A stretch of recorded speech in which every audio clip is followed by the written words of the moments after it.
It seems obvious that in crypto innovation, foundations are crucial, and the events of today have shown us that not all blockchain communities are quite working with the same set of starting ingredients. Ready? Let's go.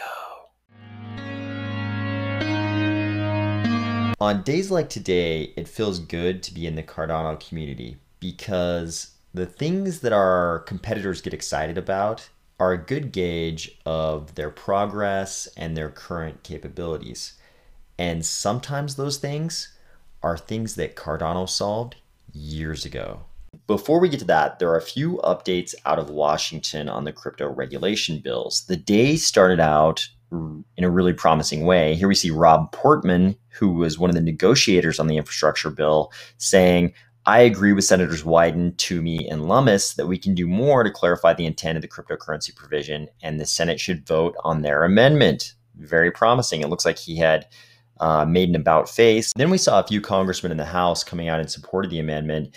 It looked like they were rallying to the battle cry of not pushing innovation overseas. It was looking like the amendment was really picking up some traction until the very end of the day when Senators Warner and Portman suddenly proposed their own competing amendment, which looks like this. You'll notice this covers transaction validators, but only if they're proof of work, only if they're miners, and hardware and software wallet sellers. You'll notice that this completely cuts out the subsection C language from the original Wyden-Lummis-Toomey amendment. I had kind of predicted yesterday that I thought the subsection C language would be a problem.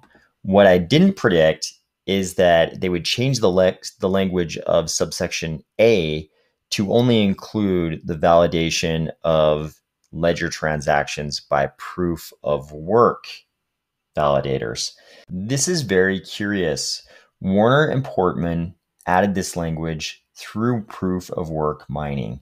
They could have just left it alone. Originally, it would have included all ledger transaction validators, proof of work, proof of stake, everything else. They narrowed it down to proof of work. I think one of two things is possible here. Either they're doing exactly what Jerry Brito suggests down here. He says if this passes, this is the US Congress picking winners and losers. And he's also talking about the exclusion of subsection C. But they would be picking proof of work to exclude proof of work over everything else, every other protocol, every other consensus protocol. So this could be intentional. It could be that Warner and Portman are straight up saying, hey, we're down with Bitcoin. We're down with Ethereum 1.0, but we are not down with the proof of stake world, including Cardano and where Ethereum's going with Ethereum 2.0. It could be that, or it could just be incompetence. It could be that Warner and Portman and their staffers don't actually understand the difference between proof of work and proof of stake and other protocols. It could be that they know they exist, but they don't realize how prevalent they are. It could be that they don't understand the dynamics of the environmental discussion about how proof of stake is so much more green than proof of work.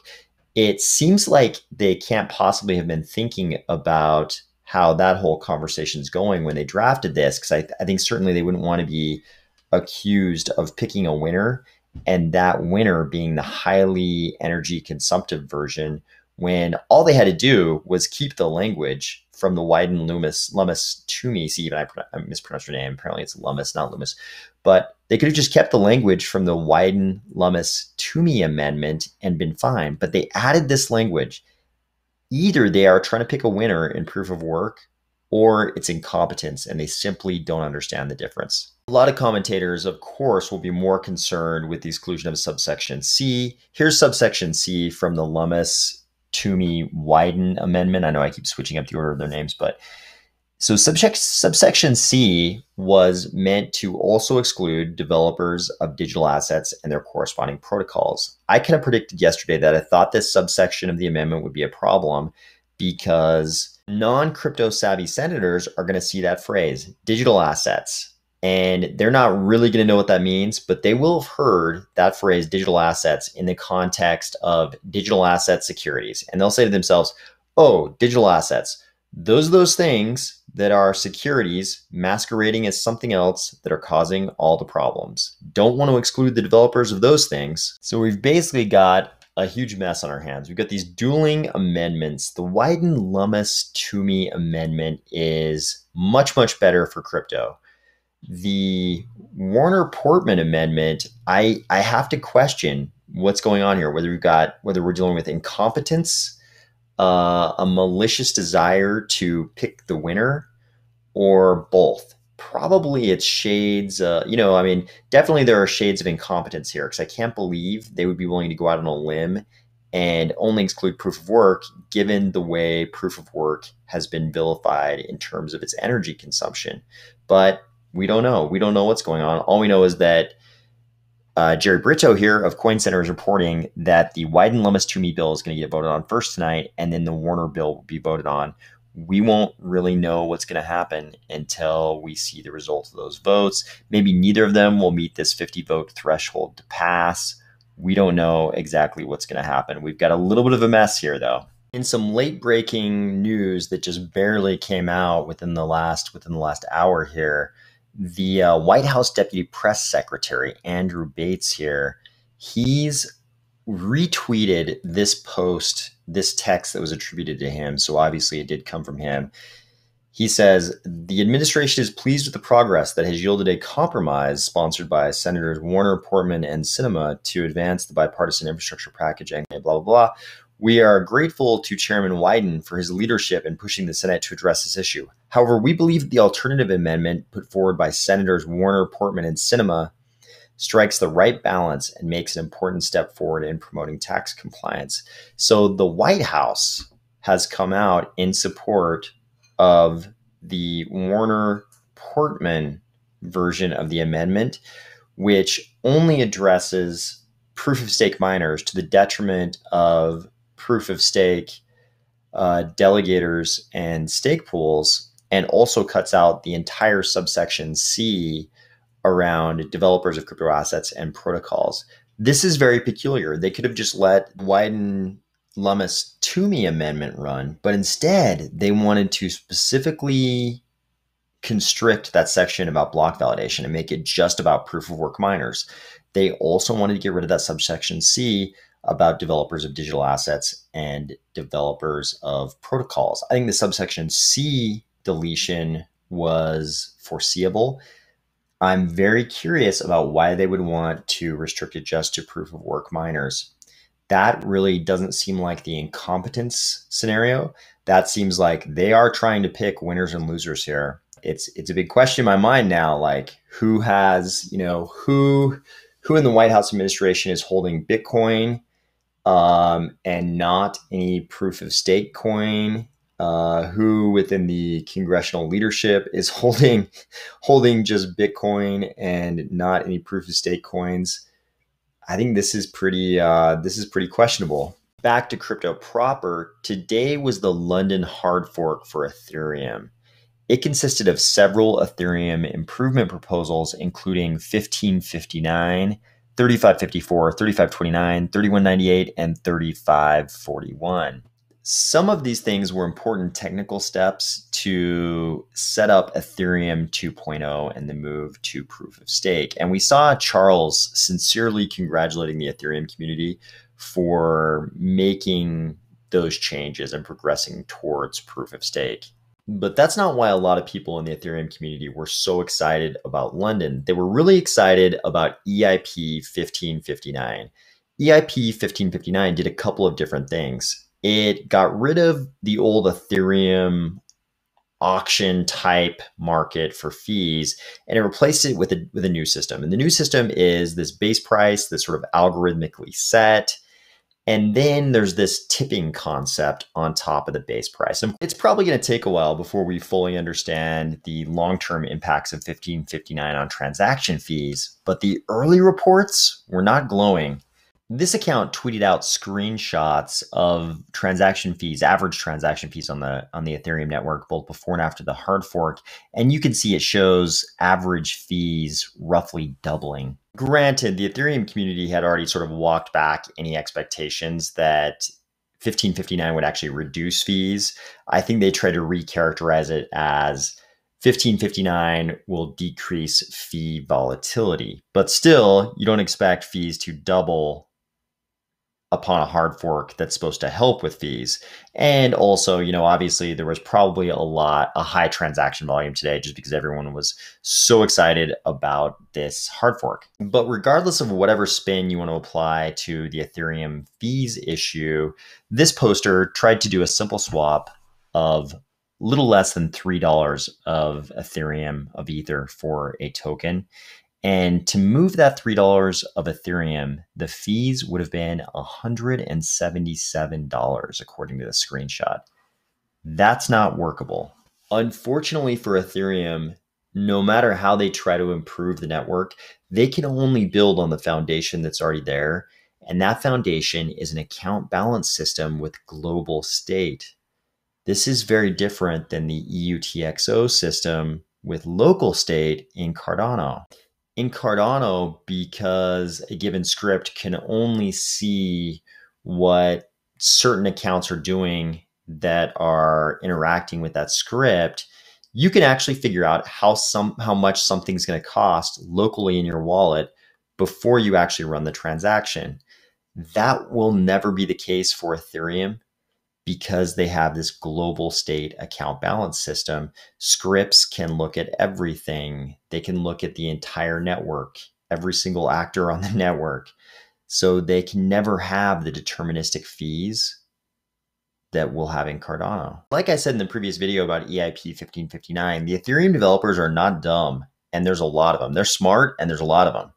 But they have to build on a foundation that just isn't as fundamentally optimal as the one that's being built on in Cardano. So why then, you might ask, was everyone so excited for EIP 1559? They were actually excited about London because 1559 also introduces burning of some of the fees. This is an interesting thing to be excited about because it's good. It's good for all of the current coin holders. I think everybody knows Ethereum doesn't have a hard cap. It doesn't have a hard cap like Cardano and Bitcoin. Bitcoin's is 21 million, Cardano's is 45 billion. Ethereum's never had that. They've never had a hard cap. So the amount of Ethereum out there was always going to be going up. It was always inflationary. And the deflationary nature of Bitcoin was always one of those hooks that brought people into crypto when they heard this concept. Hey, we don't have to have a money that is constantly being inflated.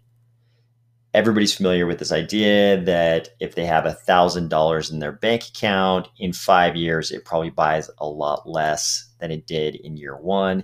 And all of a sudden, there was this new idea, Bitcoin and cryptos with hard caps, and it reversed that. Your money would actually be worth more in year 5. It would become more valuable. All of a sudden, it was a way for the normal person to actually get ahead.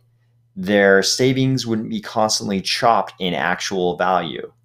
And this was one of the most attractive things about Bitcoin, and that's one of the most attractive things about crypto. And Ethereum never had it. So everyone was super excited. We're going to burn the fees. And today everyone was posting these memes with flames and forest fires and brush fires. It was all flames. Everybody's super excited. And it's kind of purely based on I want to use the word greed, but I shouldn't use the word greed, because really it's an attempt to put them on equal footing with other blockchains like Bitcoin and Cardano that actually have hard caps. So I understand where they're coming from, but you can definitely say that the possibility of offsetting some of that coin issuance, some of that inflation through this coin burn, that's the real reason why everybody was so excited about 1559. It also brings some dangers. So because those coins that used to be going to the miners are now getting burned, true, we've already described how we have this tip idea, like you can give the miner a tip on top of that base fee to increase how much the miner is actually getting. That's true. But some of these fees that were previously going to the miners are getting burned. the miners are going to make less money. The problem is with all, like Charles has gone into a lot of detail about this, no matter what, a crypto has to have some form of transaction validation. And that's going to involve some operation of hardware somewhere by someone, and that needs to be paid for. It needs to be paid for or subsidized by something in the system. The problem is these miners, they've been making these transaction fees for a long, long time. The transaction fees are very high in Ethereum, as we've just described. As they take those fees away, those miners are going to find other places to recoup that money anywhere they can. And that place is MEVs. MEVs are miner extractable values. The author of this article on CoinDesk obviously had some kind of a Freudian slip and typed maximal extractable value. I'm sure when they find this error, they're going to correct that. It's super hilarious because their mistyping of this abbreviation is actually what's about to happen. The miners are going to go from grabbing miner extractable value wherever they can to maximizing miner extractable value, just like the author of this article, I think, kind of Freudianly typed here. So miner extractable value, we've talked about it a couple different times on this channel in detail, but it basically stems out of the ability of miners to order transactions in a block. They get to include the transactions in the block, and they can put them in any order they want. And so they will allow certain parties to pay them extra to front run your transaction with theirs. So if you're buying a certain token, they can buy that token first, knowing that your transaction is going to run the price up, and then they can sell it on the other side of your transaction, and they can be kind of guaranteed it'll work because the miner will sort of accept, this extra bribe to make that happen. And in the Ethereum community, some people have been trying to paint this as a function, not a bug. I would certainly say it is not good for the user whose transaction gets sandwiched in the middle, because of course the price of their purchase gets driven up by that first transaction, and then the party sandwiching that transaction on both sides, of course, gets the delta between that first transaction and the second transaction. So they make money at the expense of the common user whose transaction is sandwiched in the middle. It's been predicted for a long time that, of course, miners are going to try to make up the missing fees that are getting burnt by going harder after miner extractable value. And miner extractable value has become such a notorious thing with the Ethereum network at this point that we saw last week in the Senate hearings, senators, I can't remember if it was senators or witnesses in front of the senators, but in that hearing, they were actually talking about miner extractable value. And of course, when senators hear about this, they're going to perceive that in a very negative light. So while the entire Ethereum ecosystem is celebrating the advent of fee burning, they've still got these lingering fundamental problems like miner extractable value and a fee situation today where it looked like it was going to cost $177 to swap $3 worth of coins. Again, I don't think this is the fault of the very capable Ethereum developers that are in place right now working on the ecosystem. I think the problem is they can only build on the foundation they've got. They're not starting from scratch with fundamentals that are purpose built for the 2021 crypto landscape. They're working on a much older model, and they can only fix certain things without having to tear everything down. So days like today make me glad we're in the ecosystem that was able to build from the ground up with a modern crypto landscape in mind, actually building a real crypto 3.0 without having to build on the foundations of an earlier, more archaic system whose architects couldn't have possibly foreseen the realities and circumstances of 2021. Talk to you tomorrow.